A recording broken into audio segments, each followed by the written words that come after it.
ನೀವು ಹೇಳ್ತಾ ಇದ್ದೀರಿ. ರೂಲ್ಸ್ ಪ್ರಕಾರವಾಗಿ ಕರೆಕ್ಟ್ ಆದಂತ 21-18 ವಯಸ್ಸಿಗೆ ಮದುವೆ ಆಗಬೇಕಾಗಿತ್ತು. ಆ ಪದ್ಧತಿಯಲ್ಲಿ ಅವ್ರು ಮದುವೆ ಆಗಿಲ್ಲ, ಅವ್ರು ಬಿಟ್ಬಿಟ್ಟು ಹೋಗಿದ್ದಾರೆ. ಕಾನೂನಿನ ಚೌಕಟ್ಟಿನಲ್ಲಿ ಅವರು ಆಗಿಲ್ಲ, ಅದರಿಂದ ಬಿಟ್ಬಿಟ್ಟು ಹೋಗಿರ್ತಾರೆ. ಉಪವಾಸ ಅವ್ರು ಇದ್ರ ಇಲ್ಲ ಅನ್ನೋದಕ್ಕೆ ನಾನು ನೋಡ್ದ, ನೀವು ನೋಡಿದ್ರೆ ಯಾರು ನೋಡಿಲ್ಲ. ಜನ ಮಾತಾಡೋದು ನಾವು ಕೇಳ್ತಾ ಇರೋದು.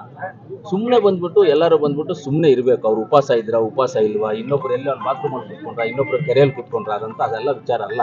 ನಮ್ದೇನು, ನಮ್ಮ ಕೆಲಸ ಏನು, ನಮ್ಮ ಅಭಿವೃದ್ಧಿ ಏನು, ನಮ್ಮ ಊರು ಏನು, ನಮ್ಮ ಜನ ಏನು ಅನ್ನೋದು ಬಿಟ್ಬಿಟ್ಟು ಭಾರತ ಬಗ್ಗೆ, ಅವ್ರ ಬಗ್ಗೆ, ಇವ್ರ ಬಗ್ಗೆ, ಮೋದಿ ಬಗ್ಗೆ, ಇನ್ನೊಬ್ಬರಿಗೆ ಮಾತಾಡೋರ್ಗೆಲ್ಲರಿಗೂ ನಾನು ಹೇಳೋದಿಷ್ಟೇ, ನಿಮ್ಮ ಕೆಲಸ ನೀವೇನು ಮಾಡಿದ್ದೀರಾ, ನಿಮ್ಮ ಅಭಿವೃದ್ಧಿ ಏನು ಮಾಡಿದ್ದೀರಾ, ನಿಮ್ಮ ಕೆಲಸಗಳು ನೀವೇನು ಮಾಡಿದ್ದೀರಾ, ನೀವೇನೇನಾದಾಗ ಏನೇನು ಮಾಡಿದ್ದೀರಾ ಅನ್ನೋದನ್ನ ಒಂದು ತೋರಿಸ್ಬೇಕಾಗ್ತದೆ ಎಲ್ಲರೂ. ಇವಾಗ ನಾನು ತೋರಿಸ್ಬೇಕು, ನೀನು ತೋರಿಸ್ಬೇಕು, ಇನ್ನೊಬ್ರು ತೋರಿಸ್ಬೇಕು. ಸುಮ್ಮನೆ ಬಾಯಿ ಮುಚ್ಕೊಂಡು ಸುಮ್ಮನೆ ಅವ್ರವ್ರ ಕೆಲಸ ಅವ್ರು ನೋಡ್ಕೊಂಡು ಹೋದ್ರೆ ಒಳ್ಳೇದು.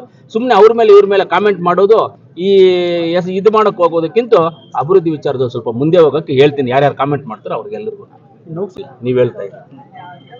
ರೂಲ್ಸ್ ಪ್ರಕಾರವಾಗಿ ಕರೆಕ್ಟ್ ಆದಂತ 21-18 ವಯಸ್ಸಿಗೆ ಮದುವೆ ಆಗಬೇಕಾಗಿತ್ತು. ಆ ಪದ್ಧತಿಯಲ್ಲಿ ಅವ್ರು ಮದುವೆ ಆಗಿಲ್ಲ, ಅವ್ರು ಬಿಟ್ಬಿಟ್ಟು ಹೋಗಿದ್ದಾರೆ. ಕಾನೂನಿನ ಚೌಕಟ್ಟಿನಲ್ಲಿ ಅವರು ಆಗಿಲ್ಲ, ಅದರಿಂದ ಬಿಟ್ಬಿಟ್ಟು ಹೋಗಿರ್ತಾರೆ. ಉಪವಾಸ ಅವ್ರು ಇದ್ರ ಇಲ್ಲ ಅನ್ನೋದಕ್ಕೆ ನಾನು ನೋಡ್ದ, ನೀವು ನೋಡಿದ್ರೆ ಯಾರು ನೋಡಿಲ್ಲ. ಜನ ಮಾತಾಡೋದು ನಾವು ಕೇಳ್ತಾ ಇರೋದು. ಸುಮ್ಮನೆ ಬಂದ್ಬಿಟ್ಟು ಎಲ್ಲರೂ ಬಂದ್ಬಿಟ್ಟು ಸುಮ್ಮನೆ ಇರಬೇಕು. ಅವ್ರು ಉಪವಾಸ ಇಲ್ವಾ, ಇನ್ನೊಬ್ರು ಎಲ್ಲ ಬಾತ್ರೂಮ್ ಅಲ್ಲಿ ಕುತ್ಕೊಂಡ್ರ, ಇನ್ನೊಬ್ರು ಕೆರೆ